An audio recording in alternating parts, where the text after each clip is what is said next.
皆さんこんにちは。ご紹介に今いただきました杉本です。今日はこの上海の無地がオープンをするということで、実際昨日の夜入りまして、あまり見てなかったもんですから今朝ずっと回って見ながらいろいろ考えました。で何をお話ししようかなってことも含めて、考えてみようかなと思ったんですが、無地の店舗っていうのは約30年ぐらい、経ってますが、コンセプトっていうか、基本的には同じことをやってまして変わってるわけではないんです。今回この店では1階に船を使いました。別になぞなぞみたいなことではなくて、変わった考え方ではなくて、船ということを借りてなんか一つの、人間のその根源的なものっていうか、そういうものを表してみたいというふうに思ったからです。それが成功したかどうかは別にして、船ということはともかくとして、我々の目から見れば上海のこの南京ルーのこの一番繁華街の一つにあ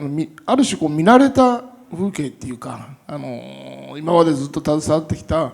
その無印の匂いがするような空間ができたと考えています。その匂いというか香りというか、これは多分これからも変わっていかないんだろうと、変えないように守っていくことだと考えています。ということを少し含めながら、この無印ができて30年間ぐらいの、スライドを通して少しお話をしていきたいと思います。これは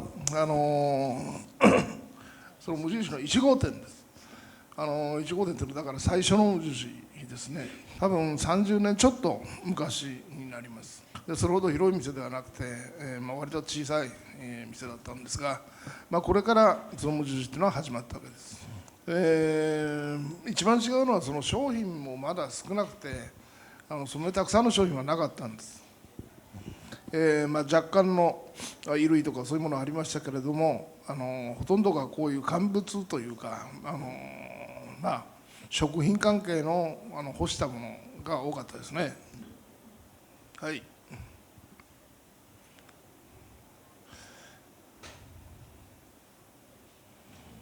多分僕らの気持ちから言うと、その1号店からおそらく、途中でスクラップ&ビルドもありましたから、数百店の店舗を作って、今に至ってるわけです。で変わってないんですよね。材料も変わってませんし、それから考え方も変わってないし、もちろんその間に時間が経ちますから、そういうことのその社会の変化とかそういうものはありますが、基本的には今新しく作る無印も大体こんなようなことなんです。でこれはすごく初期の頃の作品の一つで、札幌っていうのは北ですごく寒く雪がいっぱい降るということですね。そこの、工場の跡地の再開発をやった時に、この無印も入って、この壁のレンガだとか、それはもともとのその工場の跡地のその時の残りです。若干その1号店なんかに比べると少し綺麗な感じがするかもしれませんが、そういうふうにしたつもりなんですが、だけどこういう考え方もあるけれども、その本来無印がやっぱり僕らの考えでは持つべき、あるいは持っていたはずのエネルギーっていうか、そういうものがちょっと、見えなくなったなということで、そういうことに気をつけようというふうにその後考えたものです。これはここに書いてございますが、青山3丁目の無印で、ベルコモンズの隣の隣ぐらいでしたかね、かなり初期の頃のもうその一つのまとめ上げたもので300坪ぐらい、当時としては非常に大きい旗艦店だったんですが、300坪というと、この上海よりもかなり小さいと。で当時この無印が、無印の中では最大であったわけです。でこれはその後だいぶ経ちますが、無地の新宿と、この間にもう本当に無数にいろんな文字ができたんですけれども、大きさはともかくとして、ここでかなり商品的にも、完成度が高くなった、ように思います。この辺りからその次の次世代の無印について、皆さんでいろいろ討議をし考え、僕らも、いろいろ意見を言うというようなことが可能になってきたし、無印のスタッフの方の人数も非常に増えまして、そういう企画だとかそういう方に携わる方がだいぶ多くなった頃だと思います。少し僕自身の反省としてはちょっときれいにまとまりすぎたなっていうふうに考えてまして、もう少しそこから抜け出すようなことをやりたいなというふうに思ったものです。これはどっかで強く触れておかなきゃいけないんですが、そのブランド品だとかそういうのがいろんな商品にありますね。でそういう商品とも一方で戦わなきゃいけない。で一方ではすごく安い安価なリーズナブルな商品群ともやっぱり戦っていかなきゃいけないと、それが一つの宿命として、あるんですが、その中で金額がどうこうということじゃなくて、我々の販売しようとしているものは基本的には商品なんですね。で商品しか売ってないで、その商品を販売することで、その商品をお届けすることで、そこから感じ取っていただかなくちゃいけない。で日記を売ってるわけではないし、それからメールを売ってるわけではないし、我々はこう考えますよっていうことも基本的にはできるだけ商品にそのことを乗っけていかなきゃいけない。それでその商品の販売の仕方とかそれはあるんだけれども、その商品がやっぱりほとんど全てなんですね。でところがその商品っていうのはある欠陥っていうか癖っていうかそういうものを持ってまして、商品は商品で一人歩きをしてっちゃうんですね。例えばこの夏に発売したけれども、来年もやるとすると来年どうしようかってことから始まらなきゃいけないと。で決して同じものがずっとあるっていうことじゃなくて、なんとなくきれいにしたりとか、あるいはなんとなく言葉で言うのは難しいんだけど、その魅力っていうのかな、その競争力っていうのか、そういうものをどんどん目指しちゃうわけですね。で我々は本来はそういうこととは違うことを考えたいんだけれども、商品が置かれてわっとなると、でましてどんどん商品増えますから、その商品自身が自分で自分を磨くような、なんていうかな、作業っていうか作業ではないんだけれども、そういうふうなことを主張し出すっていうか、だから売り場の中でどんどんそういうある種の魅力みたいなものがどんどん発生しちゃうんですね。言葉が少し難しいかもしれませんが、今の時代っていうのは言い換えれば商業主義的な時代あるいは社会で、これは圧倒的にそうなんですね。でそれらがなんとなくまとわりついてて、いくら無印でも、あるいは無印じゃなくていろんな、例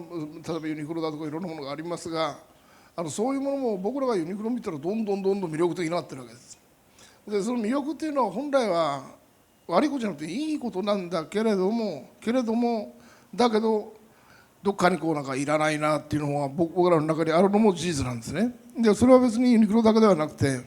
多分無印の中にもそういうものが芽生えてくるだろうし、世の中にそういうものが蔓延してくる、ましてブランド品に囲まれたりすると、そのことに非常に、強いなんていうか怖さもそうだし、そういう危険っていうかな、僕は感じます。で逆にだからそうだからこそ、その本質みたいなことを常に定義していかなきゃいけないと。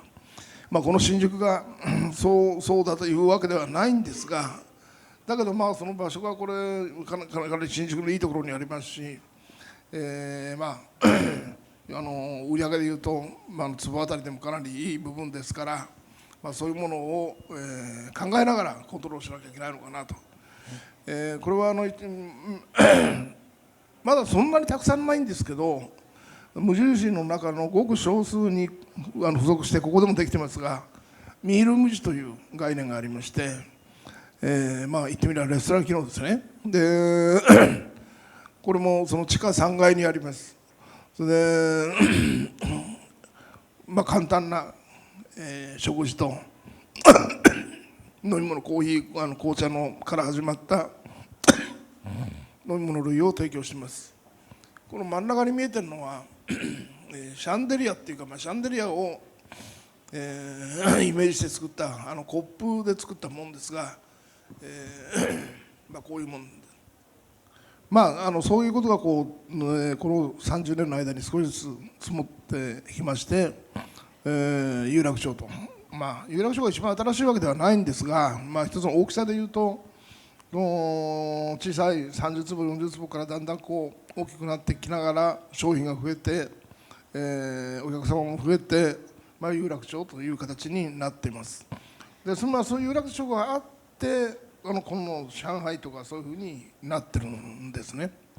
それでいよいよ上海ということになります。はい、それでいきなり船ですが、船が何かすごい制約を持ってるっていうことではなくて、私はそうじゃなくてもっとこうなんていうかな、原始的なものっていうか、それを象徴したいというのが、あったんです。この上海店がどういうふうに育つかっていうのは、皆さんの方にもかかってるわけですし、私にも当然責任がありますが、多分私はこれはこれでうまく流れてくれるだろうと、むしろここのその成長とかそういう変化をこれから、経験することで次の次世代の文字っていうのが少し見えてくるんじゃないかなというふうに思ってます。スライドを使ってのプレゼンテーションこれで、終わりますが、何かこの後ご質問なり、ご意見があれば、ここでお話をしたいと思います。最近はほとんどそういう技術的なギャップっていうのはなくなりつつあるように聞いてますし、僕らも感じてます。一等初めに上海で仕事やったのはプートンのグランドハイアットの時で、非常に時間も昔なんですけど、その時はなんか大変だったですね。まず図面が正確にこう伝わらない、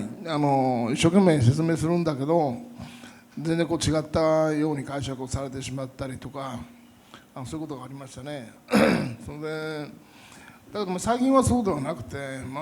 図面で打ち合わせするとほぼ正確にそれができるし、技術的にも多少国によって差はあるんだろうと思います。で僕らも場合によっては日本の業者に助けを求める時もあるし、逆に東南アジア一帯で仕事やるときに上海の業者が例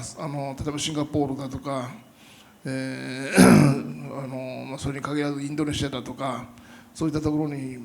出張してきて仕事をやってもらう時もあるし、そういうことはありますね。かなりだから平準化してるっていうのかな。その割にだから国のアイデンティティによっていろいろ変わっていくってことはほぼなくなりつつあるんじゃないでしょうか。ちょっと質問の意図を取り違えてるかもしれないけれども、デザイナーが設計したからお金がかかるっていうことはあんまり僕は関係ないんじゃないかなと思うんですね。いずれにしても例えばビルだったら誰が設計しようが、設計しないとビルはできませんから、誰が設計してもやっぱりかかるところはかかると。デザイナーによっては非常に高いものが、得意な人もいるし、そうじゃなくてその反対側も多いし、その反対方のデザイナーの方が多いんじゃないかな。ローコストで作るということはね、僕らが手掛けてるのは比較的ローコストですね。でそれは僕だけじゃなくて、デザイナーの半分以上はそういうことに割と向いてるんじゃないですかね。多分1番とか2番っていうことはあんまりないんですが、当然ですが多分新しいのが一番自分では好きですよね。だからここの店なんかは一番愛好してますよ、気持ちは。その他にも2、3ありますが、こう思い出とか懐かしいとかそれはありますが、そういうことを見ながらだんだん現代に来ますから、その今作られる現代的っていうことが一番自分では愛着を持ってます。いつもその遺憾だらけですからそれはしょうがないんですけど、当然ですがやっぱ船とかそういうの好きですよね。好きだからやったってこともあるんだけど、できてあれを見てるとおっという感じがしますね。僕はちょっと考え方が違うから、無地には無地の色気があるんですよね。それで片っぽでそのブランド品なんかでその高級な女性のアパレルだとかを販売してるところの色気っていうのはまたちょっと違ってて、それを感じる人もいるし感じない人もいると思うんですね。だから色気っていうのは少しその時代とかそれから社会とか人によって違ってくるんじゃないでしょうか。だからもっと言うとハリウッド的なその色気が、強いとかね、そういうのと別にその最近の若い女優とかが着てるそのファッションデザインとかそれから髪の毛のスタイルなんかを見ると昔のその色っぽさっていうのと多分違ってきてるんじゃないかなと。でそれはだからどっちがいいとか悪いとかってことじゃなくて、やっぱりそういうふうにして社会は変わっていくんだろうと思うんですね。そこが言ってみればその問題の答えになるところですから、そう簡単に、お話がしづらいところでもあるんですけど、僕は一番他の仕事も通じて目的っていうかテーマにしたいのはやっぱりその生活が出ることだと思うんですね。だからその自分でも一番興味があるのは、例えば地方に行って一番に朝市なんかに行くでしょ。例えば輪島の朝市であるとか、例えば、八戸の朝市であるとか盛岡の朝市であるとか、そうするとそこにこうなんかいろんなその野菜だとか魚だとかがありながら、同時にその人々のその交流があるんですね。これがやっぱりその生活の魅力になっていて、私が興味惹かれるのは一番そこですね。でそれはその日本だけではなくて、私が行ったその世界中のそのカントリーサイドっていうか全部あるんですよ。でそれがそのすごくその暖かくしてるっていうか、今度のようなテロとかなんとかっていうのと反対のところにそういう世界があって、でちょっとなんか買い物をしたりもできるし、それからそこで簡単なものを食べたり飲んだりもできるし、それからそのことがその何よりもその日の生活の中で一番多分皆さんも経験されると、逆にご意見をお聞きしたいけれども、それが人生の中のその楽しみになっていくだろうと思うんです。僕はなりましたね。今でもなってますが、そういうことが多分この問題の一番あれで、僕らは担当してますから頑張る立場で頑張ってはいるんですが、無印として頑張ってはいるんだけども、やっぱり、大変こう口はばった言い方になるんだけれども、誰かが作ってさっき言った売る商品が中心なんです。で洋服だったら売れなきゃいけないし、売れなきゃいけないっていうことは例えば値段も抑えなきゃいけないし、から余分なものはいらないしみたいなことがその洋服に限らず全部にそういうところがありますね。例えば食品にもそういうところがあるだろうと思うんです。例えばカレーライスを売ってて、無印のカレーって結構売れて有名なんですが、だけどその値段でいうとね、それ高いもんじゃないで多分、数百円でそれでいいのかっていうのをやっぱり僕らも考えるし、皆さん他の人も考えていくと思うんですね。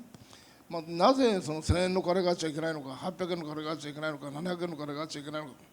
無印のカレーって400円ちょっとぐらいですよね、普通コンビニの中で売ってるのは。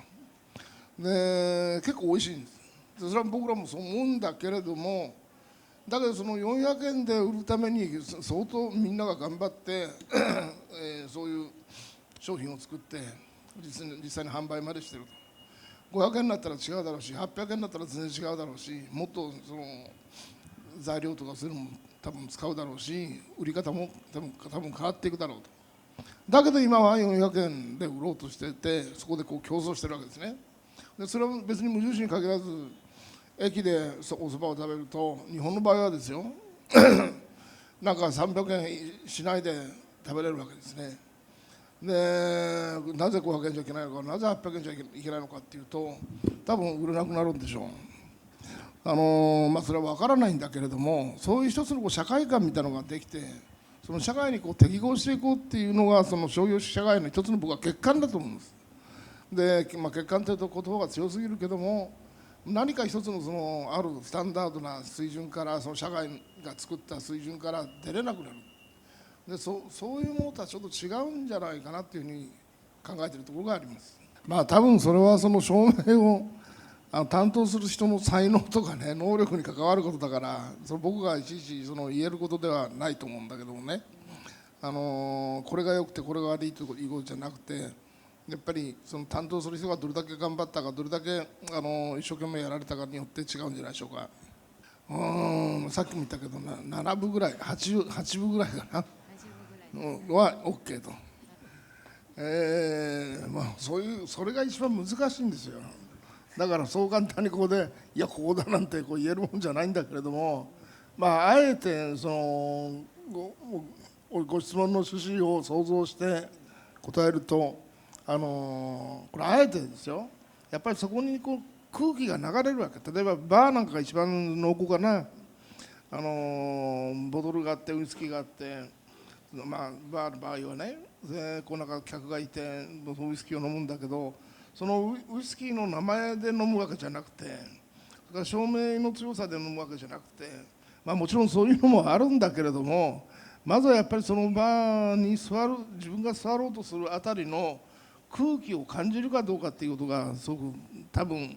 僕は一番大きいと思いますね。でそういう気持ちよく感じたら成功だろうし、で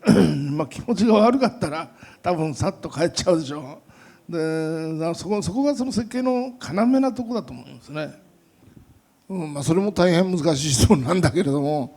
どういうふうに変わるかっていうか、そうじゃなくて、そう今変わりつつあるということで申し上げると、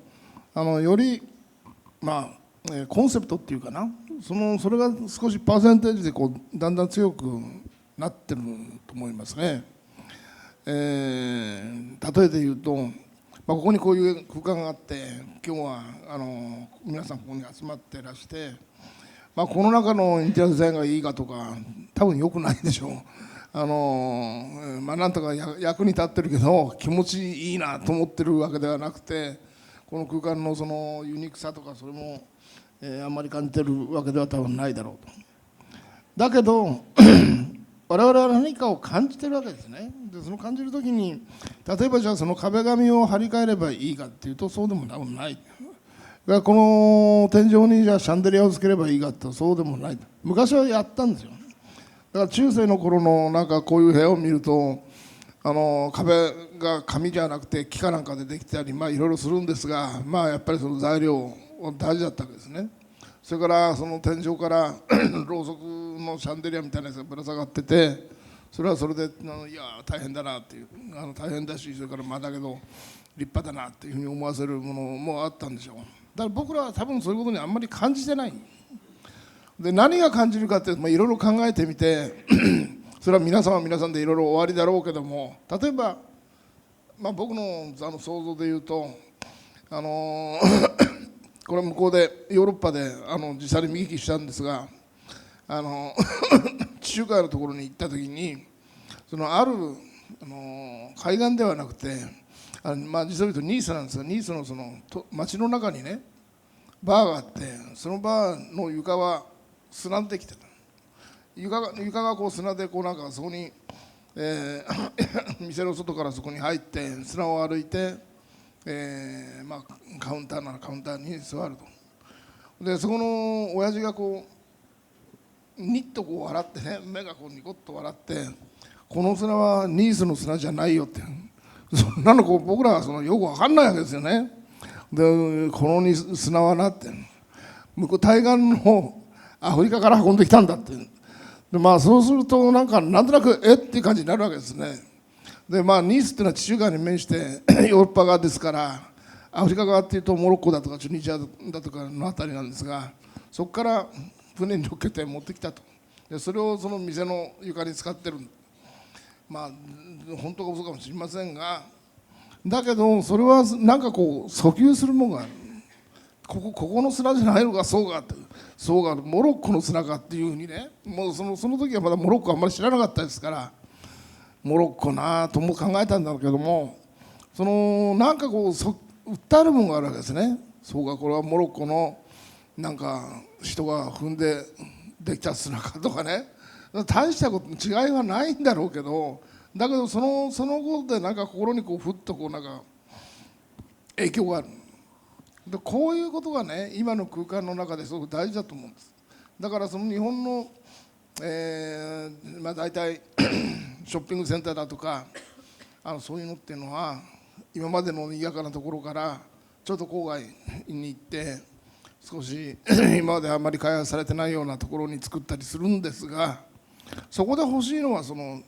やっぱりその時代その社会の人々のやっぱり価値観なんですね。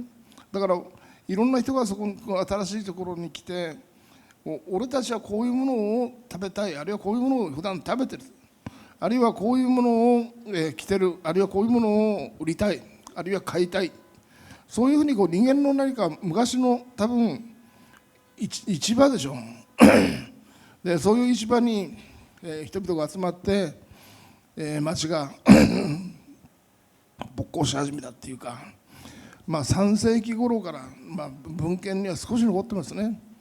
卑弥呼の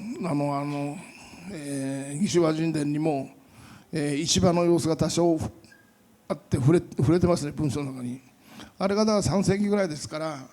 その日本にその3世紀頃からその一が当たって、その一がすごく人々に対してなんか強い影響力を持つ。これは多分中国なんか僕はもっとすごいと思うんですね。もっとも昔から、例えば秦の始皇帝が紀元前でしょ。でその頃には多分そういうものがあったんでしょう。そういう交流っていうかコミュニケーションっていうか、そういうところがその町になって、あるいは商業主義の原型になってるんだろうと、商業社会の原型になってるんだろうと思います。で多分そういうことが今に面々と引きずってることですから、そこの影響はすごく私は大事にしたいと思います。装飾っていうのはあんまりやったことはないですね。店の中での装飾っていうのはね。ただミニマルっていうのはね、すごいどういうふうにお使いになるかよくわからないけど難しいです。何がミニマルでミニマルじゃないのは何かっていうことはずっと論争の的になってて、まだ答えがそんなに出てるものではない。例えば建築でミニマルな建築で、あるいはミニマルじゃない建築っていうのを区別つきますか？だから作ったやつが俺のはミニマルだっていう人もいるし、俺のはミニマルじゃないっていう人もいるし、多分精神的な問題の方が強いと思うんですね。だからデザイン、インテリアデザインでミニマルかミニマルじゃないかっていうのは合言葉みたいなもんだけども、あんまり意味がないんじゃないかなと僕は考えてます。